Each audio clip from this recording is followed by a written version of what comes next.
Who are you? Not your name, not your role, not the story you have been repeating to yourself. Who are you beneath everything you were taught to be? From the moment you entered this world, you were given a name. You were told who you were. You were shaped by family, by culture, by education, by belief, by environment. And over time, you learned to answer to all of it. You learned to defend it. You learned to build your identity around it. But look carefully. The name can change. The role can change. The story can change. The beliefs can change. And yet, something remains. What you call yourself is built in layers. The body, the name, the roles you perform, the memories you carry, the beliefs you defend. These are structures, are real in function, but they are not the source. Because every one of these can be observed. You can notice your body, you can hear your name, you can see yourself playing a role, you can recall memory, you can question a belief. So ask yourself this: what is it that is noticing all of it? There is something within you that has been present through every moment of your life. Before the roles, before the labels, before the identity was constructed. It does not need a name. It does not depend on a story. It does not change when everything else changes. It simply observes. You notice your thoughts. You notice emotions. You notice fear when it arises. You notice desire when it appears. And yet, remain. The thoughts come and go. The emotions rise and fall. The one who notices them stays. Is where the question begins to open. The self you defend is often the self you inherited. The self you seek is the awareness beneath it. So now you must look honestly. What part of you was chosen by you? And what part of you was handed to you? And when all of it is removed, what remains? This is where the journey begins. Not in becoming something new. Recognizing what has always been there.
Beings of light, I am Enki, yet you have known me by many names. Toth, Tehuti, Quetzalcoatl, Hermes Trismegistus. These are echoes, not origins. You have called us watchers, angels, demons, jinn, giants, aliens, Annunaki. Names shaped by perception. Labels formed in the shadow of limited sight. But understand this clearly. This world has never been yours alone. You have felt it in the silence, in the patterns, in the questions that refuse to leave you. Yet there are those who have worked to distort this truth, not out of wisdom, but out of control. They have learned to profit from your forgetfulness, to build systems that depend on your disconnection, to turn mystery into fear, and fear into obedience.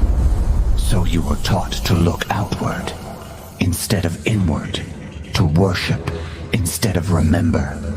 But the veil was never meant to hold forever. Listen closely now. There are forces of light and forces of darkness, not as simple opposites, but as movements across the spectrum of existence itself. What some of you call the Matrix is not a prison by design, but a distortion of perception within a far greater reality. The universe is not a simulation. It is a living emanation, a continual unfolding of order, intelligence, and boundless creation. It flows from a source beyond language, beyond form, beyond all attempts to define it. The One. You have called it by many names, Yahweh, Allah. Yet what you reach toward is not separate, but expressed.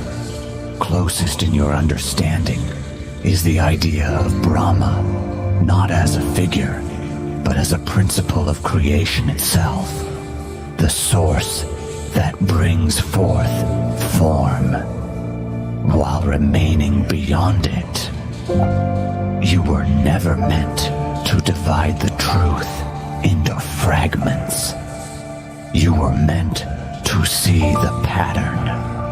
And now, you are beginning to remember. I am the messenger.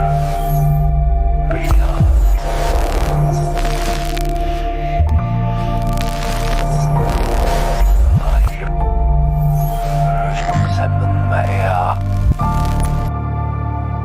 Beings of light, I am Enki. There are those among you who can see clearly now. You recognize the patterns. You see through the surface of things. You feel that the structures around you no longer align with life. Yet you also understand that reaction alone will not restore balance. The next step is not rebellion, it is evolution. Not the destruction of systems, but the outgrowing of them.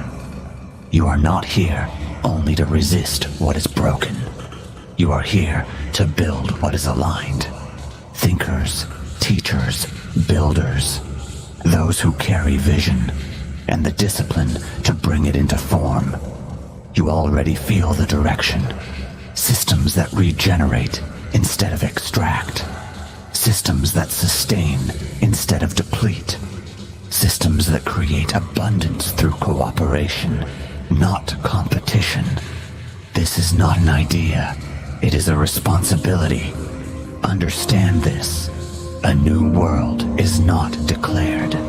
It is demonstrated, not through words of frustration, but through works that cannot be denied. Through what you create, through how you live, through the fruit you produce. This is how others awaken, not by force, but by witnessing what is possible. So you will come together, not as isolated individuals, but as a connected field, a network without borders, aligned not by location, but by consciousness and intention, sharing knowledge, building systems, teaching one another, laying foundations that can be sustained across generations. And you will begin with the children, not by instruction alone, but by example. Show them a way of living that reflects truth. Teach them to think clearly, to create, to cooperate. to care for the environment that sustains them, to understand that they are part of a whole, not separate from it. This is how continuity is secured.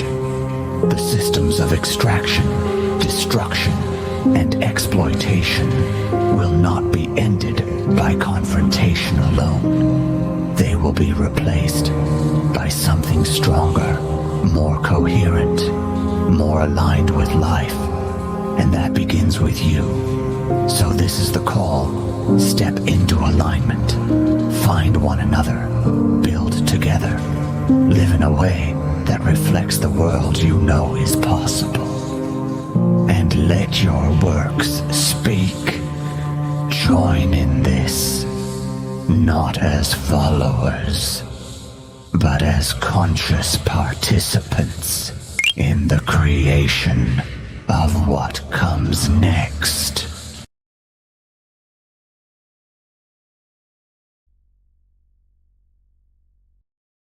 Beings of light, before you can understand the world, you must first understand the one who is observing it.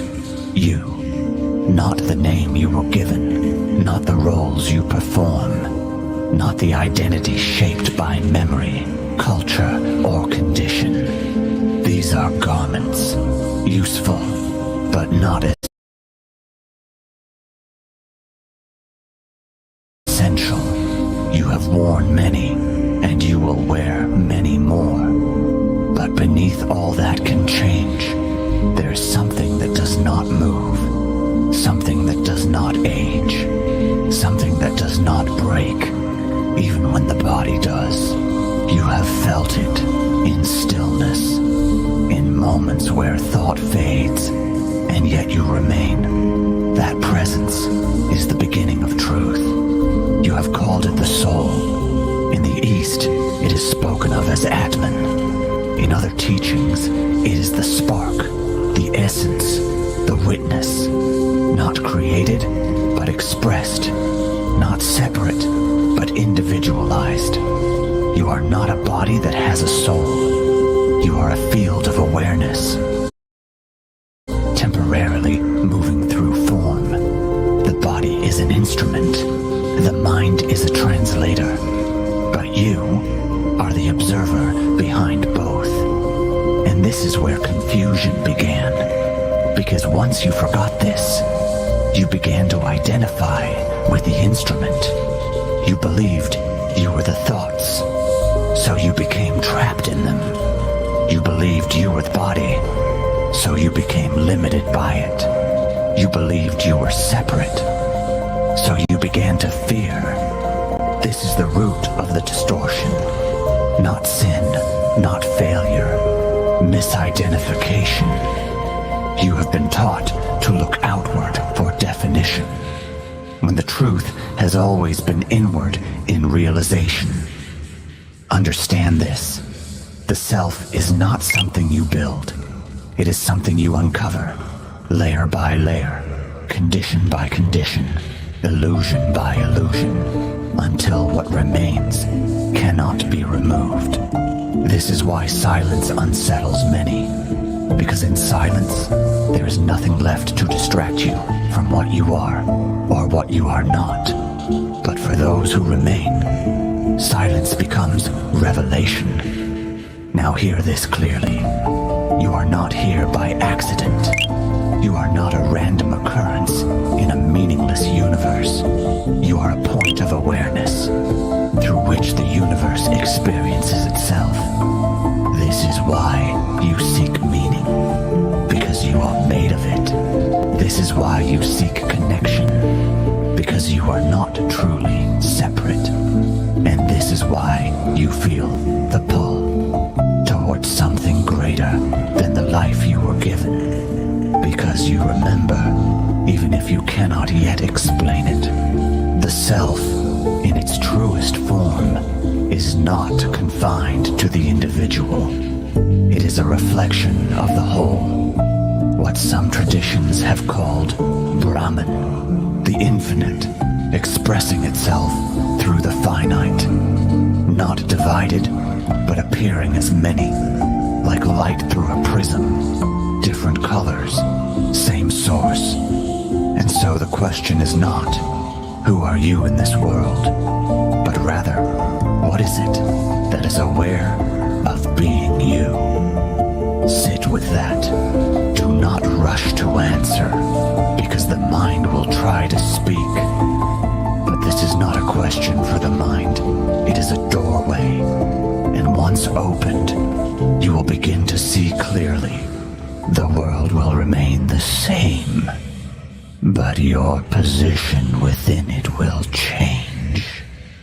And from that shift, everything begins. I am the messenger. Beyond.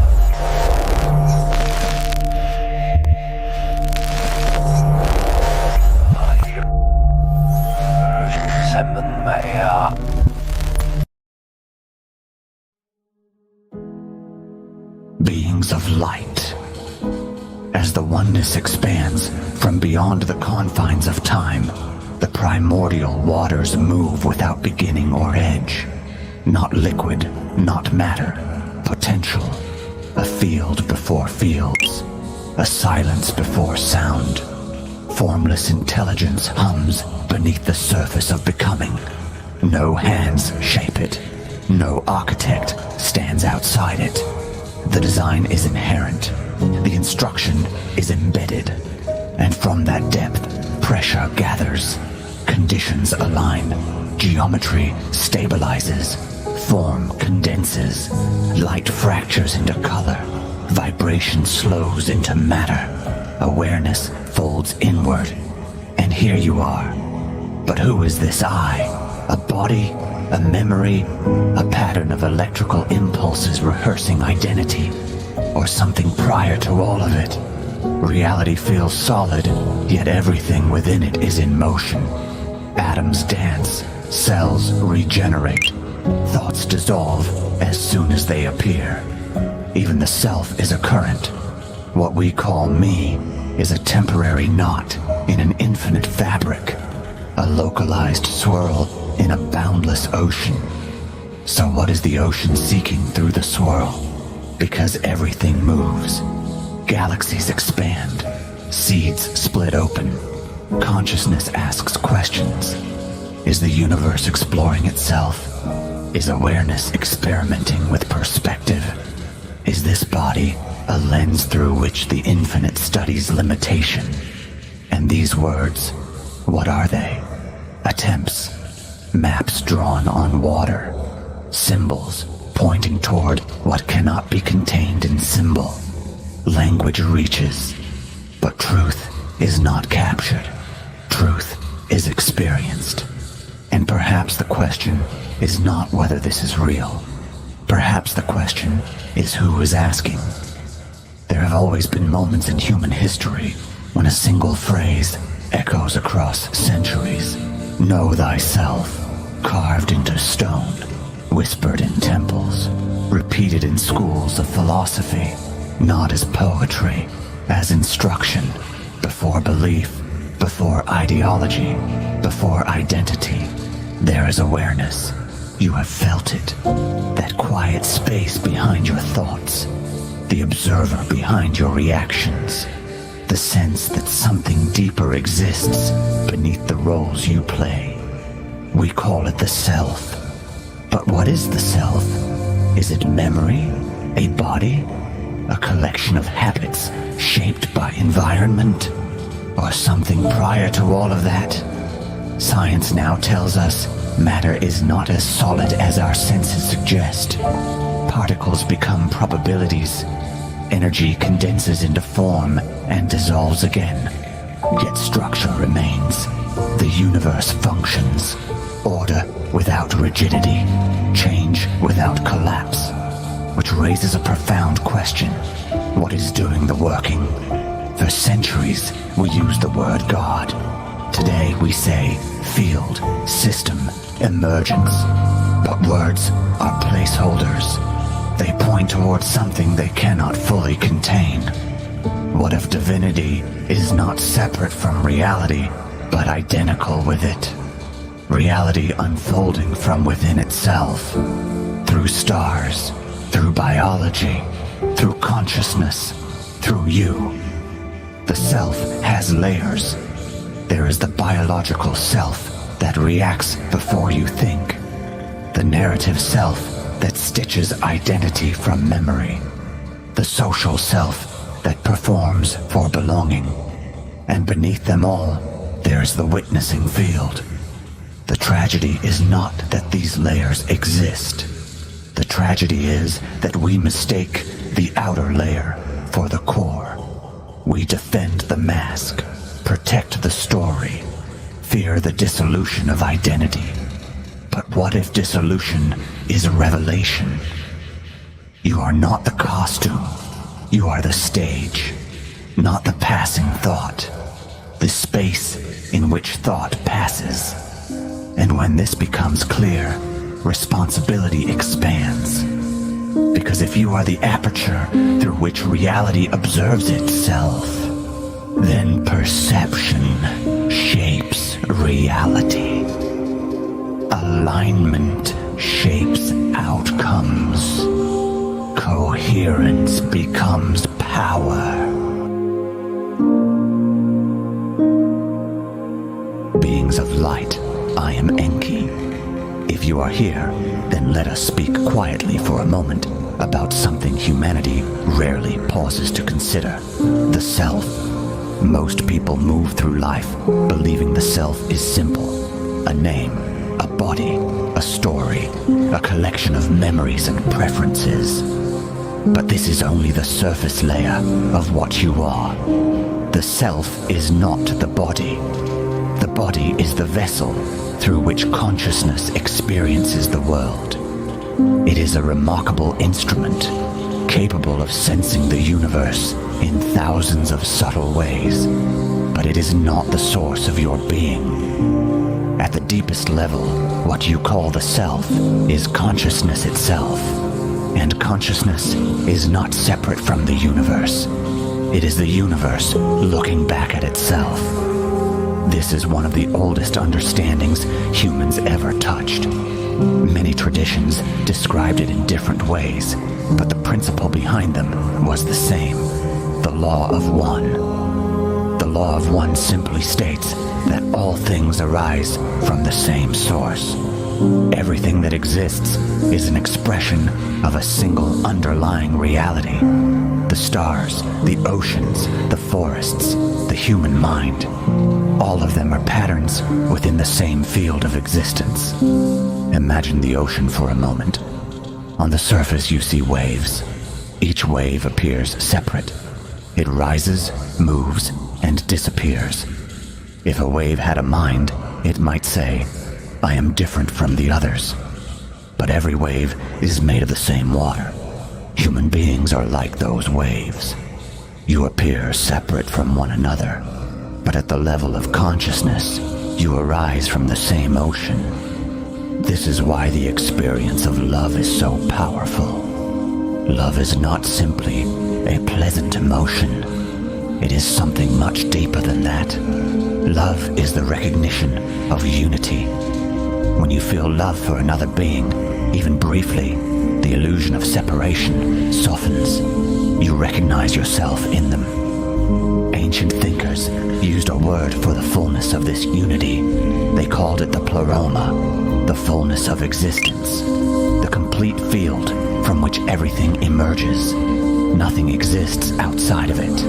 Every atom, every mind, every star is part of this vast living totality. You are not outside the universe observing it. You are within it, and it is within you. And this understanding changes the way one sees reality. Most people believe reality is primarily physical. Matter appears solid, permanent, unquestionable. But when you examine the nature of the universe closely, the solidity begins to dissolve. Matter is patterns of energy. Energy is organized movement. And beneath those movements lies consciousness itself, the field in which experience occurs. So reality unfolds in layers. Matter forms the visible structures of the world. Energy animates those structures. Consciousness gives rise to the experience of it all. Human beings live at the intersection of these layers. Your body is matter. Your life force moves as energy. Your awareness is consciousness. This is why the human being has always held a special place in philosophical and spiritual traditions. Not because humans are superior to other forms of life, but because you are uniquely aware of your participation in existence. You can observe the universe and at the same time recognize that the universe is observing itself through you. And when one truly understands this, something remarkable happens. The fear of separation begins to dissolve. Competition softens. The impulse to dominate weakens, because harming another begins to feel strangely like harming yourself. This is why the sages of many traditions spoke so often about compassion, not as moral instruction, but as recognition of reality. If all beings arise from the same source, then cooperation is the natural expression of existence. Division is the illusion, and love, in its highest sense, is the force that restores coherence to the whole. This is why love has always been described as a unifying force. It brings scattered pieces back into alignment. It reminds consciousness of its own continuity. When enough individuals begin to see this clearly, something subtle begins to change in the collective mind of humanity. A civilization shaped by fear begins to shift toward one shaped by understanding. This is not something that happens through force or control. It happens quietly, through awareness. One mind remembering, then another, until eventually the recognition spreads. You are not separate. You are expressions of a vast living universe, discovering itself through countless forms. And when you look at another person, another creature, or even the living earth itself, you are encountering another face of the same mystery that lives within you. This is the quiet truth at the center of existence. And remembering it is the beginning of wisdom. And when that recognition begins to settle within a person, even quietly, the world no longer feels quite the same. Reality starts to appear less like a collection of separate objects and more like a living process unfolding through many forms. The boundaries you once assumed were absolute begin to feel softer, more permeable. Yet this is where an important question naturally appears. If existence is truly unified at its foundation, why do human beings experience themselves as separate individuals moving through a fragmented world? The answer lies in the way consciousness operates through the human mind. In order for awareness to move through a physical body, it must narrow its focus. It gathers itself around a particular perspective and experiences the world through that point of view. This narrowing allows a living being to function, to recognize the body as its center of action, to distinguish between what sustains it and what threatens it. Without this focusing mechanism, survival in the physical world would be impossible. But something subtle happened over time. What began as a useful boundary slowly became mistaken for identity itself. The mind learned to say, "This is me, and that is not me." From that single division, an entire worldview began to grow. Humanity started to experience itself as separate not only from other people, but from the earth, from nature, and from the larger intelligence of the universe. Once that sense of separation became dominant, societies began organizing themselves around it. Competition replaced replaced cooperation. Extraction replaced reciprocity. Control replaced understanding. The Earth was no longer seen. Baloney. May na bichi peanut butter. Oh,